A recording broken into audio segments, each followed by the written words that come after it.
7 से 8 दिन आती है। क्या मांग है आप लोगों की? हमारी मांग यही है कि सर जैसे हमारी रोटी हमारी बरकरार रखी, वैसे ही आगे भी हमारी बरकरार मिलने की वजह से आर्थिक स्थिति इतनी दयनीय हो गई। 26 जुलाई के दौरान हमारी तबीयत खराब हुई, वो पैसे ना होने की वजह से फिर हम लोग यही चाहते हैं हमारे घर में माँ बाप है सेवा कर सके। आगे अगर रोजगार नहीं होगा तो हम लोगों का क्या हाल होगा? हम लोग त्योहार चल रहा है, इसी बात सर वादे करना और वादे रोटी दीजिए तो रोज दीजिए, नहीं तो वादे ही मत दीजिए। सब के चल रहे हैं वादे तो ऐसे ही करते रहते हैं।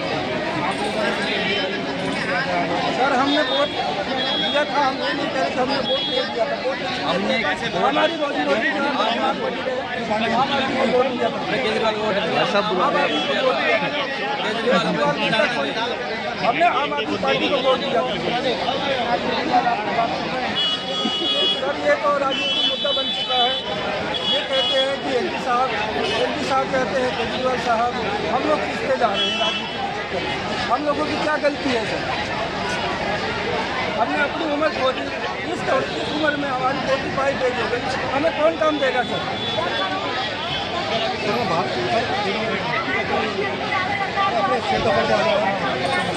जाओ मैं सर मेरा नाम राजेश है, मैं सेल करता हूँ सर। 84 लड़के थे, 1 तारीख को वहाँ से हटा दिया गया, हमें कारण बताया नहीं गया। दिल्ली को टैक्स के तहत में कारण निकाल दिया। मैं भारत सरकार दिल्ली सरकार को आपके माध्यम से कहना चाहता हूँ, जब 1970 एक्ट सकता है तो 1968 एक्ट क्यों नहीं सकता हमारे लिए? मैं ये कहना चाहता हूँ दिल्ली सरकार और भारत सरकार से वो हटाया नहीं, हमें लगाया जाए। हमारी मुलाकात नहीं कर रहे, वो जारी नहीं कर रहे। सचिवालय में बैठे थे, सचिवालय बैठे थे और कोई नेता आम आदमी पार्टी का नेता तो कोई आगे ही बात नहीं करती। हमारे कभी मीटिंग भी आए, भाई हमारे कभी मीटिंग भी आए, लेकिन आज हमारी बहन है यहाँ पर आपको भूमि प्यासी रहती है। आपको याद है बहन सॉरी क्या भूमि प्यासी है, देखने वाला नहीं आया हमारे को यहाँ पर। हम सेल टैक्स से भाई है, 84 लोगों को सबको भाई हमारे को सुनने वाला नहीं आया। भारत सरकार दिल्ली सरकार के बारे में नहीं बेचारी सोचता है एमपी साहब को अगर जब सीएम साहब ने तो उनको ऐसा टैक्स क्यों नहीं हट सकता? आप चाहो तो हमारा 1968 हटा के हमें दोबारा लोग नहीं दे सकते। आपके मन में इच्छा शक्ति होनी चाहिए। हम जब भारत के नागरिक नहीं है, हमारा मौलिक अधिकार नहीं है रोजगार लेना। जैसे आपको में दिया होगा रोजगार हकीकत आपके सामने है। हम मैं कोई अकेला अपनी झूठ बोल रहा हूँ, आपके सामने इतनी सारी मेरी बहन है। ये सच्चाई ये है, ग्राउंड लेवल की सच्चाई ये है। केजरीवाल जी तो हमें पी मार रहे हैं। मैंने ये करके मैंने कहाँ करके उन्होंने कुछ भी तो नजर नहीं आ रहा, ग्राउंड लेवल पर कुछ भी नजर नहीं आ रहा।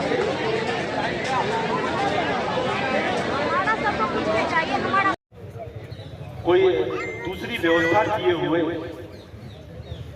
आपने ऐसा करने का जो प्रयास किया है, बड़ा घटित प्रयास किया है।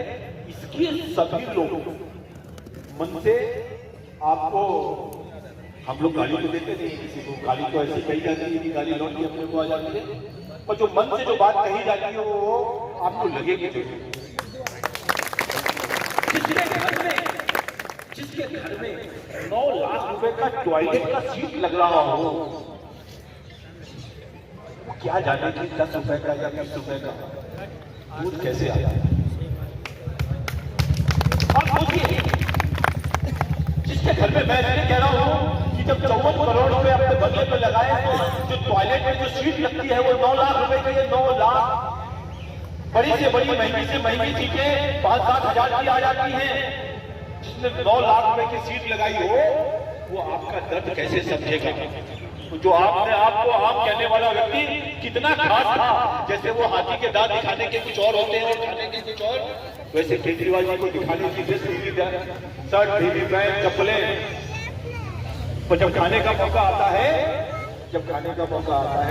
तो 7 लाख के पर्दे, एक पर्दा 7 लाख रुपए का। 7 लाख क्या होता है? हम जिंदगी भर कमाएंगे इस नौकरी में तो बचा नहीं पाएंगे अपने बच्चों के लिए। एक पर्दा 7 लाख का, 1 करोड़ के पर्दे। करोगे वैसा बचोगे, पर हमारे घर का दूध हम बढ़ने नहीं देंगे बच्चों को। और इसीलिए बार बार मैं कहता हूं, हम सब आपके साथ खड़े हैं, हर आंदोलन में खड़े हैं, और आपके पास इतनी व्यवस्थाएं हैं, स्कूलों में इतनी जगह खाली है, कहीं ना कहीं आप हम जितने लोग सिविल डिफेंस के लोग थे उनको कहीं ना कहीं एडजस्ट कर दीजिए।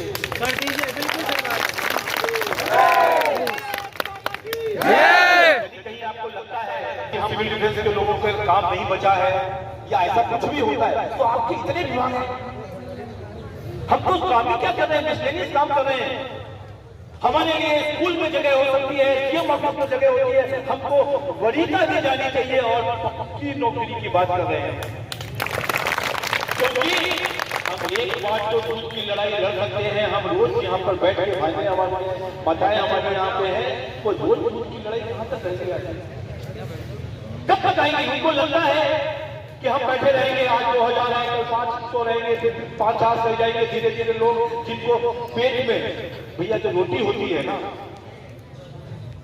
सब तरीके के काम कराता है, और जब रोटी की कमी हो जाती है तो अपना लोग सोचने लगता है यार सीधा सामने जहां पर सेक्रेटरी है तो उसके सामने जगह दी जाए, जिससे कि केजरीवाल जी को आते जाते दिखाई दे कि कितने लोगों की जिंदगी खराब कर सकते हो, कितने लोगों की जिंदगी आप खराब कर सकते हो, और खाली लोगों को दिखाने के लिए आज आपके मध्य में आपके साथ हर मौके पे खड़ा हूं।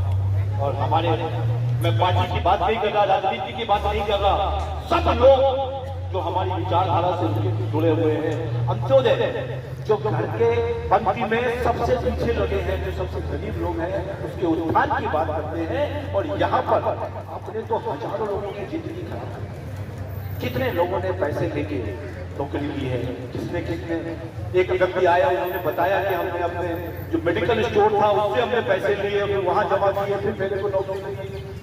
किस लोगों ने उस पैसों को लेके, अभी एक व्यक्ति आया हमारे पास, उन्होंने बताया 6 महीने से तनख्वाह नहीं मिली हमको, पीछे अब शायद मिली है आपको दिवाली के पहले, तो उन्होंने बताया कि हमने ये पैसा कर्जा लिया हुआ था, और जो पैसा अब आया है हमने वो कर्जा पूरा किया है।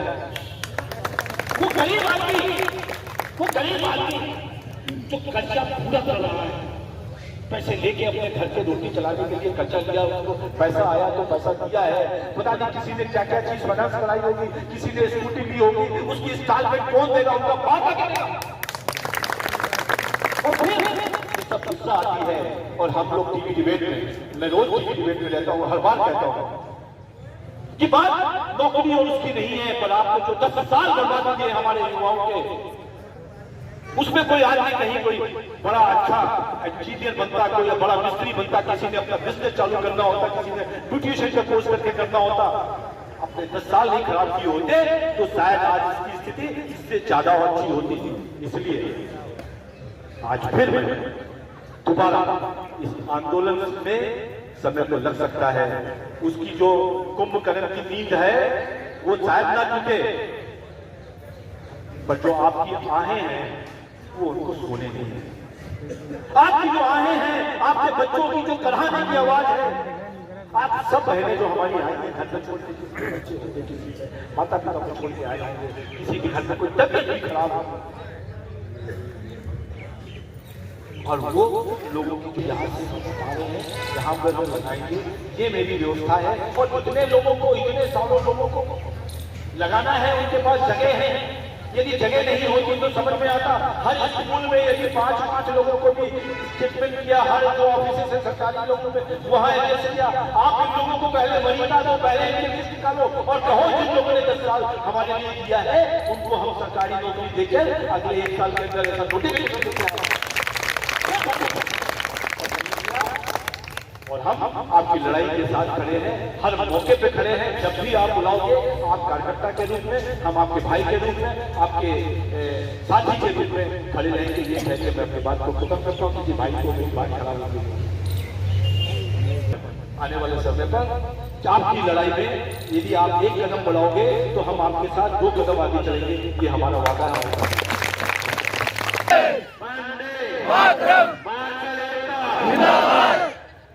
जैसे कि जो मंत्री हैं दिल्ली सरकार के, उनसे हमने एक अपॉइंटमेंट लगाई थी मिलने के लिए कि अगर आप नहीं आ सकते तो हम आते हैं आपके पास, जनाब आपके पास जब टाइम हो तब बता दो। उन्होंने उसको भी खारिज कर दी और वो मिलने के लिए तैयार नहीं है। हमारे आगे दो, चाहे एसडीएम डीएम ऑफिस के अंदर जो काम किया, चाहे आपने कोरोना पीरियड में काम किया, जब लोग घर से नहीं निकल रहे थे, वो अपना राजमहल बना रहे थे, शीश महल बना रहे थे, तब आपने घर घर जाकर काम किया है। जब लोग बस में नहीं बैठते थे, जब लोग बस में नहीं बैठते थे और कहते थे कि नहीं कोरोना नहीं हो जाए, उस समय आप लोग सुबह 6 बजे निकलते थे अपनी ड्यूटी को पूरा करने के लिए। आज जब कुछ देने का समय आया है, तब आपने चुप्पी साधी। मैंने कई बार कहा कि केजरीवाल जी, ये चीज जनता नहीं होगी, जिसके घर में बच्चे पल रहे हो, जिससे के घर पे दूध आ रहा हो, सब्जी आ रही हो, अन्न आ रहा हो, और आपने बिना बताए, बिना नोटिस दिए, बिना समझाए, बिना वो किए हुए, कोई दूसरी व्यवस्था किए हुए आपने ऐसा करने का जो प्रयास किया है, बड़ा घटित प्रयास किया है। इसके सभी लोग मंत्री हैं दिल्ली सरकार के, उनसे हमने एक अपॉइंटमेंट लगाई थी मिलने के लिए कि अगर आप नहीं आ सकते तो हम आते हैं आपके पास, जनाब आपके पास जब टाइम हो तब बता दो। उन्होंने उसको भी खारिज कर दी और वो मिलने के लिए तैयार नहीं है। हमारे आगे दो दिक्कतें आ रही हैं। पहली तो यहाँ की परमिशन की, उन्होंने हमें दीपावली और छठ का हवाला देके थोड़ा सा होल्ड कर दिया है। दूसरी हमारी यहाँ की व्यवस्था है, हमारी नेट, आज भी हम थाने गए थे, एसएचओ साहब ने साहब एसीपी साहब के ऑर्डर थे कि इस पे लिख के दो कि आपकी नेट और सामान, मगर एसएचओ साहब ने उनकी जो एलडी साहब ने कह के हमारी अपॉइंटमेंट रखे और हमारा काम करवाते हैं। हम आपको आश्वासन भी देते हैं और वचन भी देते हैं, आप हमारा काम कराएंगे तो पूरी दिल्ली के 70 विधानसभा के लोग यहाँ बैठे हैं, 10,792 लोग आपको आश्वासन और कसम खा के कहते हैं हम आपके साथ 2024 में पूरी तरह खड़े होंगे।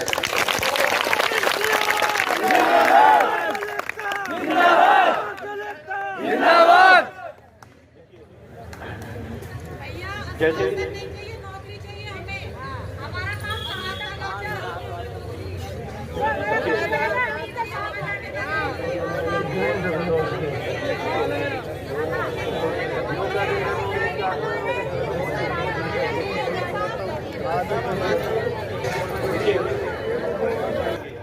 कि जो लोग 10,000 जो लोग हैं, 10-11,000 जो लोग हैं, उनको दूसरी जॉबों में परमानेंट व्यवस्था ट्रांसफर किया जाए। यही बात मैं कह रहा हूँ।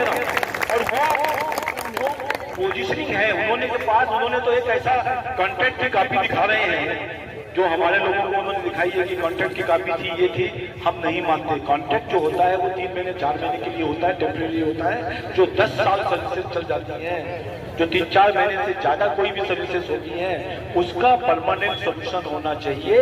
और मैं उसके लिए आपसे अनुरोध भी करूंगा कि आप लोग तो जो कर रहे हैं वो कर ही रहे हैं।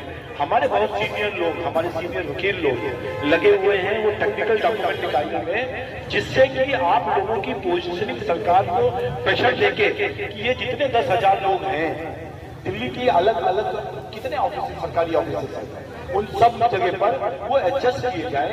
ये हमारा भी अनुरोध है, करना उनको है। हम आपके साथ खड़े हैं। और एलजी की जो बात कही है, हम लोगों ने, हमारे जो प्रदेश अध्यक्ष हैं उन्होंने भी बात करी है।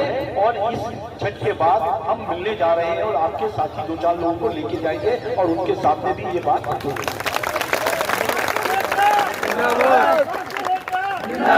धन्यवाद। आ जाएंगे